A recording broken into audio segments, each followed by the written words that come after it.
Hello friend, जय श्री राम। કેમ છો બેટા?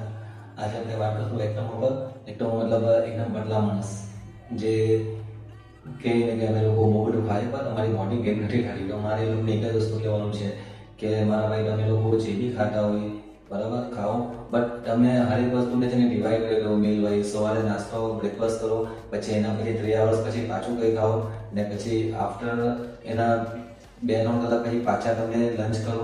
લંચ પછી ઇવનિંગ સ્નેકમાં પાછો એક મેલ કરો અને ડિનરમાં બી જે બી હોય બધું અવેલેબલ કરો. બટ તમે એને ડિવાઈડ કર્યો મેલ વાઇઝમાં. તમે એ જેટલું તમે ડિવાઈડ કરીને કરશો ને તમારી બોડી એટલું જ એને ડાયજેસ્ટ કરશે. કેમ કે તમારું તમારું ટેસ્ટોસ્ટેરોન જે લેવલ છે ને એ બહુ ફાસ્ટ છે. તો ઇમ્યુનિટી તમે જે બી ખાઓ ને એ બોડી જલ્દી પચાવી કરે. તો એના બેટર એને શું કરવાનું છે કે આપણે એને એક મેલ વાઇઝમાં સેટ કરી દેવું, જેથી કરીને તમને બોડીને બી લાગે અને તમારી બોડીની ગ્રોથ મળે અને તમારું બોડીનો વેઇટ ગેઇન થશે. Thank you. જય શ્રી રામ.